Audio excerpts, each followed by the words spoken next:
Welcome back to the Midnight Who Show. Today we're going to be reviewing the final book of Infinity Train. It's been one of my favorite animated shows that I've seen on now Cartoon Network and HBO Max. It is so good. They tell amazing stories in every single book, and I am so upset that the show is ending. It has so much more potential, and it's kind of a shame. This book is a lot lighter than the previous one, Book 3, which they did say was done on purpose. You know, because it needed to kind of create like a little break, which is a good thing because, Book 3 was pretty out there. Now, I really enjoyed Book 4 having two people enter the train at the same time.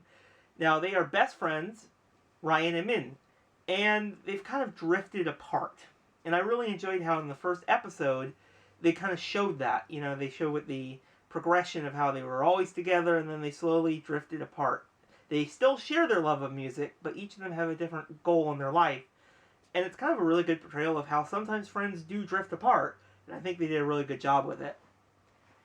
Now, when they do enter the train, they get the same number, and they have to kind of work together. And it's kind of an interesting to explore because usually over most of these books so far, it's just been one protagonist teaming up with a denizen from the train.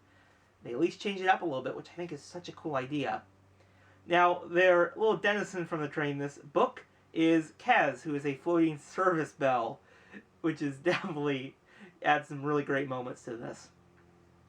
I especially enjoyed the first kind of train that they went into was this kind of iceberg at first, this kind of isolated world, but there's a dial that they can switch through various time periods, which kind of messes with the denizens on that one. But it was such a dark kind of train in a way, because they can just mess with these people's evolution at a spin of the dial. Really, really crazy. Now, this book had some amazing stories in it. I especially liked the baby pig car. That was very creative and a little bit different, but I really liked the style of it. And the episode in the Old West. Now, that was a great episode. He's flirting with the cat. He flirted with the cat, Ryan flirted with it. Still laugh at that. Now, I really enjoyed how this book, kind of as the book progressed, with Ryan and Min, they don't quite understand what these numbers fully mean, and they go up and down, but they have to kind of work, they have to basically get to zero at the same exact time. And it lends itself to some really problems coming throughout this book, which I really like that they explore. Now, one of these books, which is the art gallery car, that is one of the most terrifying creatures this show has done in a long time. It is made up of all these hands. So creepy. It's so dark in a way that to get out of that train, you have to be at that certain type of point. It's this could be the train that no one could escape from. So crazy. Now, this book is set in the past compared to the other ones. And we get to see Amelia's early days in the train, which you could definitely tell would have been explored further. And I really like that. I want more of that. Show's ending. Why are they doing this? Now, yeah, I really enjoyed this book. I really liked how Kez has just made a bunch of kind of enemies on a whole bunch of these, on a bunch of these trains. Like the Old West car, which is great, by the way, with all these denizens, and them trying to put them on trial. Great part of it. And then they're kind of following them throughout the train. I really enjoyed that.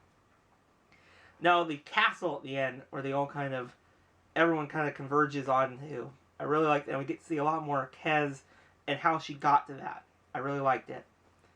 But yeah, Book 4 of Infinity Train was really good. I'm sad to see the show end.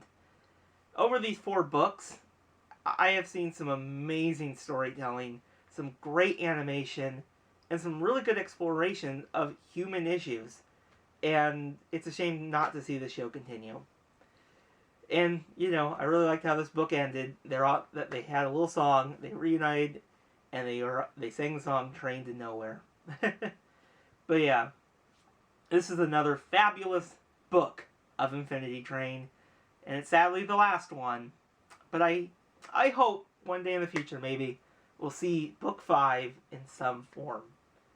But they still did a really good book. It's definitely lighter than the previous ones, but that doesn't mean that the storytelling is still...